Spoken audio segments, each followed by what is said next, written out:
the brother, and the children. My wife had an affair with my younger brother for 2 years.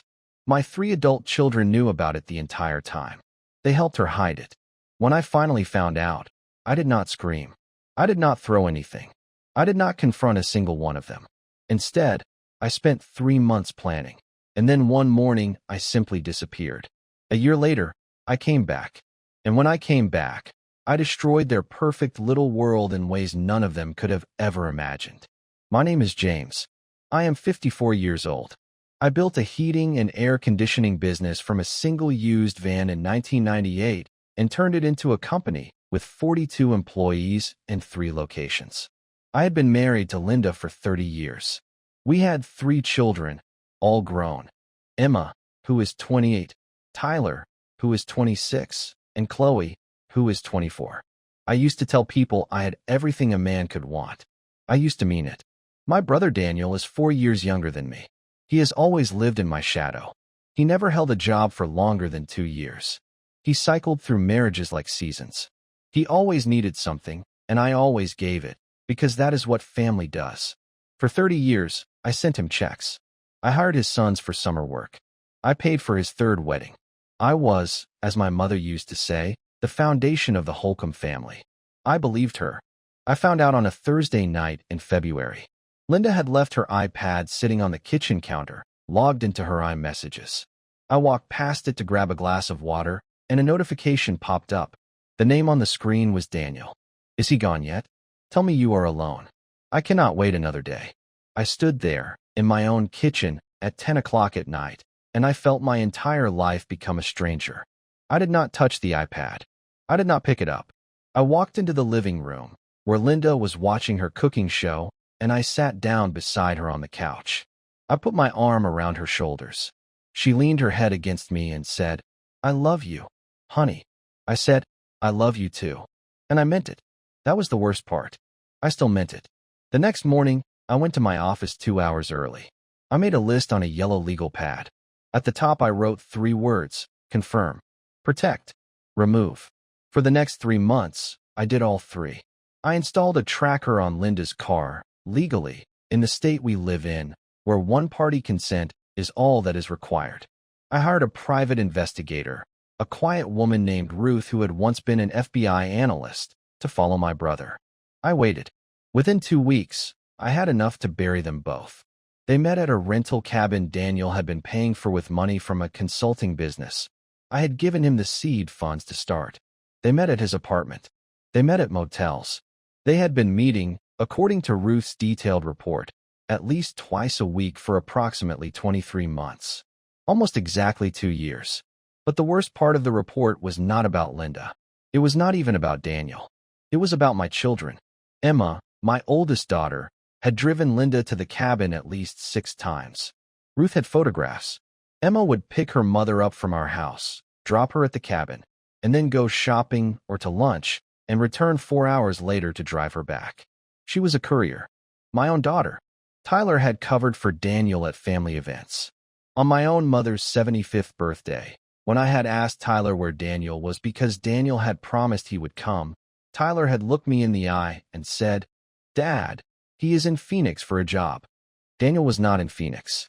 Daniel was in the cabin with Linda, 2 miles from my mother's house. Chloe, the youngest, had simply known. She had never participated, but she had known, and she had said nothing.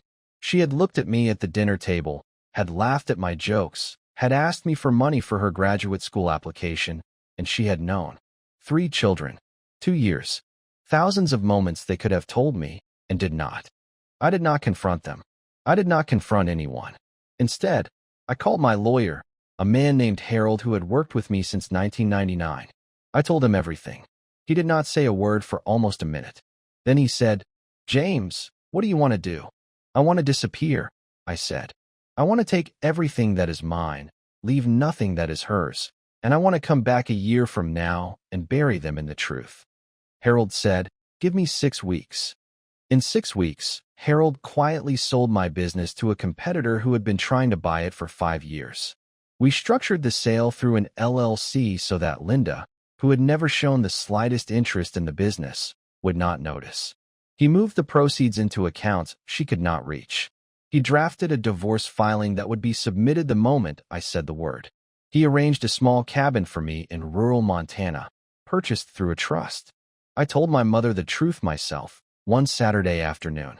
I drove to her house alone, sat at her kitchen table, and I told her what her youngest son had done to her oldest son. She did not cry. She did not speak for a long time. Then she said, "James, give me my lawyer. I am changing my will." She died in October, 8 months after that conversation. She did not tell anyone what she knew. She simply, quietly, left every single thing she owned to me. The house, the savings, the 3 acres of land Daniel had been counting on for his retirement. The morning I left was a Tuesday in May. I made coffee. I read the newspaper. I kissed Linda on the forehead and told her I loved her. I went to work. I never came home. I left 3 envelopes on the kitchen counter. One for Linda, one for Daniel, mailed from the highway that afternoon, and 3 for my children, addressed individually. Inside each envelope was a single photograph of Emma driving Linda to the cabin, Tyler at the birthday party, and a timestamped text message from Chloe to her sister that read, "Mom is with Uncle Dan again. Just be cool."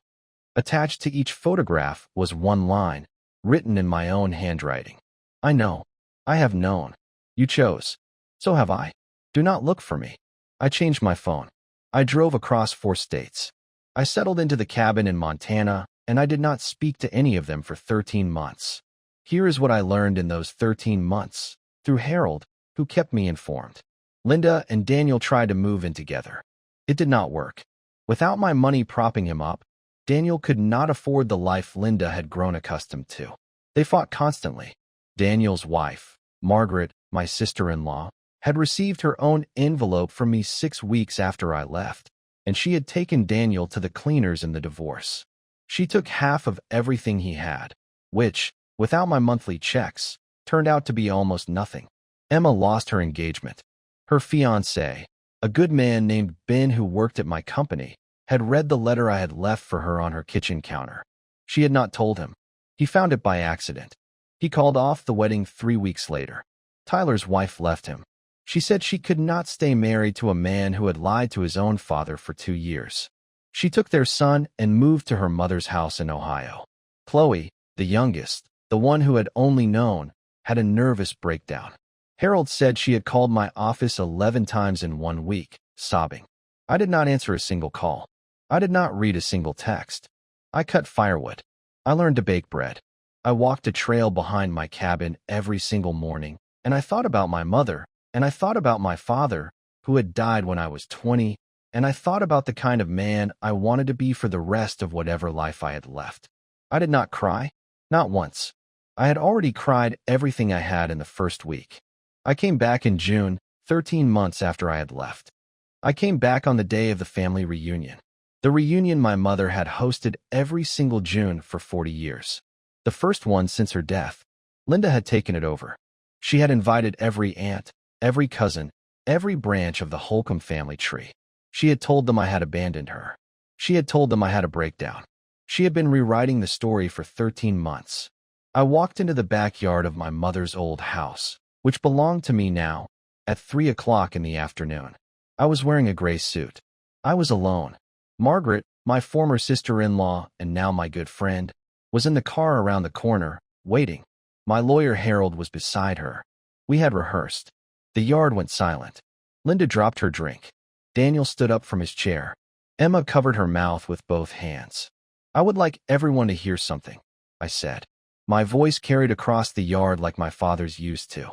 "For the last 2 years of our marriage, my wife has been having an affair with my brother. My 3 children knew and helped hide it. I left this family 13 months ago because I refused to share oxygen with people who would do that to me. I am back today to reclaim the house my mother left to me, and to tell every single one of you the truth." I placed a stack of documents on the picnic table. Photographs, text messages, a copy of the divorce decree that had been finalized in my absence, which Linda had never contested because Harold had made sure she could not afford to. The deed to my mother's house, in my name alone. A printed letter from my late mother, which she had written to the entire family, to be read in the event of her death, in my presence, should I choose to read it. I chose to read it that day. I read the letter out loud. When I was done, Daniel was weeping into his hands. Linda was sitting on the grass. My aunts were staring at their plates. My children were crying. Emma stood up. She walked toward me. "Dad, please." I held up my hand. "You had 2 years to tell me," I said. 2 years. So here's my offer. I will give each of you 2 minutes of my time, once a year, on the anniversary of the day I left. You have 1 year to think about what you might say to me in those 2 minutes to earn back a 3rd minute. Otherwise, I do not exist. I picked up the documents. I walked through the silent yard. I got into the car with Margaret and Harold. We drove away. That was 8 months ago. Emma has sent me a letter every single week. I have not read any of them. Margaret saves them in a box for me, in case I ever want to. I do not know if I will. Tyler has not reached out once. I understand. Chloe called on Christmas, and I let it ring. I live in Montana most of the year now. I come east for 3 weeks in the summer to manage my mother's house, which I am turning into a retreat for men who have been through what I have been through. Margaret runs it with me. She is a good woman. We are not together, not like that. We are something better. We are survivors of the same storm, standing on the same shore, and sometimes that is enough. I still cry occasionally. Not for Linda. Not for Daniel. For the version of my life I thought I had. For the father I thought I was. For the 3 children I raised, who grew up to be people I do not know. My mother once told me that the hardest thing about getting older is learning who your family actually is. I did not understand what she meant. I understand now. Some betrayals are loud. They break dishes. They scream. Mine was quiet. It ate at my dinner table. It smiled in my photographs. It called me Dad. And now it does not call me anything at all.